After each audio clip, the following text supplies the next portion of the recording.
everybody. It's weird that it's almost half the year. Sorry, my dog's growling. It's weird that it is halfway through the year and I haven't gotten to talk to y'all at chapel at all about anything yet. So I do have some things to talk to you about, some announcements to make. So here's my first chapel talk, I guess. The great news, and I'm sure you know by now, is we do get to have White Christmas this year. That definitely was something that we weren't sure about at all for a long time, but we are going to get to have White Christmas. It is, of course, going to be a little different than normal, but we get to worship together. We get to celebrate Christmas together. It's going to be virtual. It'll be similar to how we're doing things right now, right this second, except you won't be in your third period class. You will be with your homeroom, having your own homeroom Christmas party. Like, I don't think we've had a Christmas party in this building, in the upper school building, in like history of forever. You're having a Christmas party, and that's when we will play the virtual White Christmas video. So I hope that it is a time that is so much fun, that you make memories, that you enjoy each other, the fellowship, and that we make a big deal out of the truth of Christmas. So I wanted to get to let you know that we are going to be filming some stuff this week to just prepare for that video. Some 12 Days of Christmas, some Rudolph reindeer stuff, and so just be aware that's going to be going on. Thank you for being cooperative and flexible and patient, all of those wonderful things. The other thing to go with White Christmas is that we are having a White Christmas mission, and we'll be giving this year some necessary items to people in our own communities that are in need. It's everything that you bring in and that you give to the White Christmas donation is going to stay local. What we are going to focus on is bringing in brand new socks and pajamas, underwear, coats, jackets, all of that stuff, all sizes from babies through adults. We do ask that they're new, and you can start bringing them in now, but you can bring them in all the way through White Christmas, our last day together for 2020. That'll be on the 18th. So that's what we have for that. We will have some gift boxes that are going to be up near the Christmas tree in the Commons area.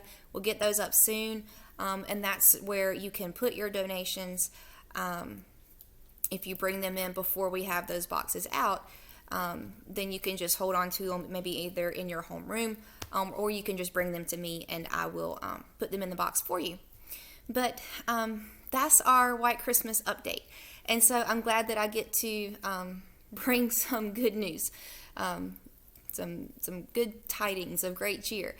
So I also just wanted to just say a few things, because I sat down to try to find a video for chapel, and these are just not easy days.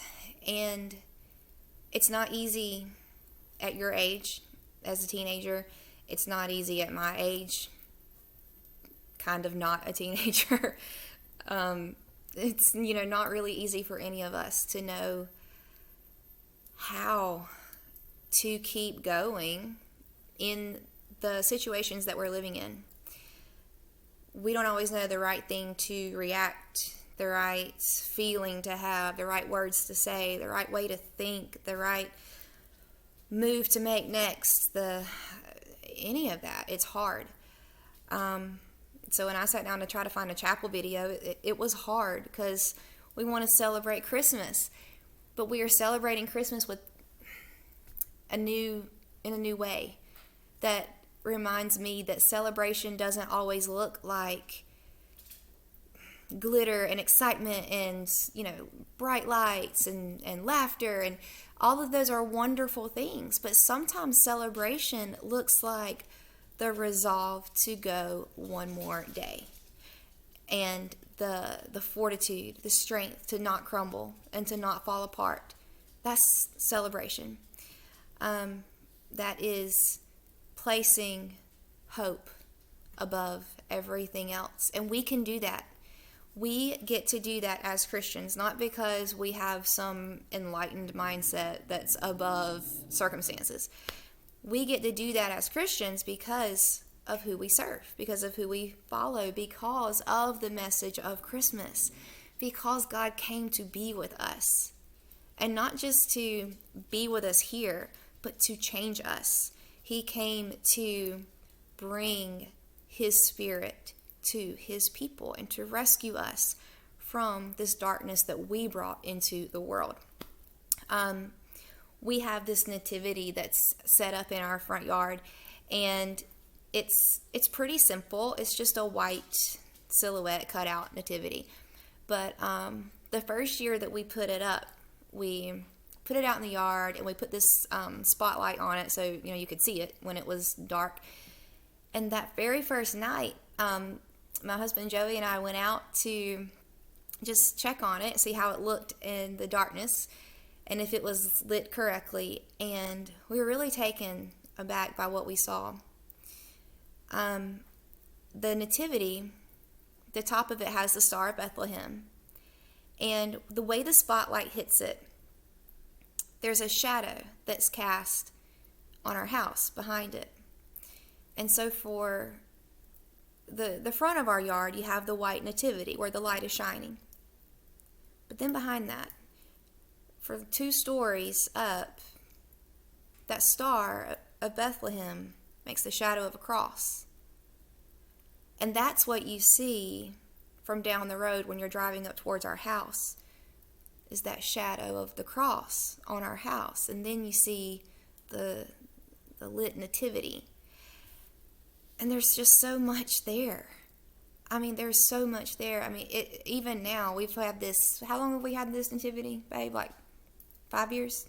4 years? Something like that. Every night, I still just, it'll take your breath away if you're not ready for it sometimes, just the truth of that. Because that's the point. That's the point of Christmas. It's not that we get so excited and we rejoice and we, decorate trees and buy presents and plan parties and all of this stuff because Jesus lived. It's not just because of that. Lots of people have lived. It's kind of something all of us do. We've all lived. It's not just that He was here and lived. The whole purpose of Christmas isn't just the manger, it's the cross. That's the purpose. That's what gives it weight. That's what gives it the whole meaning. That's what makes it so that we can be those people who rejoice and who celebrate and who have the resolve to not be crushed and destroyed. We can be broken because we don't have to be the ones that hold ourselves together. And that's why Christmas matters. It's not because Jesus lived, it's because He lives. He's alive now. The cross is that exclamation point on all of it. Because after the cross, you have the empty tomb. That He is still alive. He's not still in the manger. He's not little baby Jesus. He is not still on the cross. He's not dead. And He is not still in the tomb laying there. He is up and He is alive. And He is what Peter referred to as our living hope. And so this hope that has a name, right? That He is Emmanuel. He is God with us. Not just He came once, but that He is still Emmanuel. He's still with us. So as we end chapel today, we're going to end with this song that is certainly not one that we think of as being a Christmas song. If anything, we might think of it as an Easter song, but that's the point. Because Christmas is pointless. There's no point in celebrating Christmas without Easter. So as we have this last song, respond however the Spirit is prompting you. Whether, put your head down and pray. sing, stand up and worship. Do whatever you need to do. If you've never known this God, if you've never known this Jesus, if you have known about him but never experienced him, I pray there's someone in your classroom right now that has. Grab them, ask them to answer some questions for you. If they can't, come see me. I want to talk to you. That would be an honor to get to do that. So yes, we do have the hope of Christmas, not just because we want to feel something good right now for once in like 10 months, but because it's real, and because it's enduring, and because it is bigger than any bad thing that can take place, because these bad things are temporary. And one day, this man Jesus, this God Jesus, who is still alive, will make all the bad things undone. And he will make all of the sad things untrue, because he lives. And that's the message of Christmas. So I love you guys, and I hope y'all have a great day. I am praying for you, and I pray that you spend some time with God in prayer to him during this last song. See ya.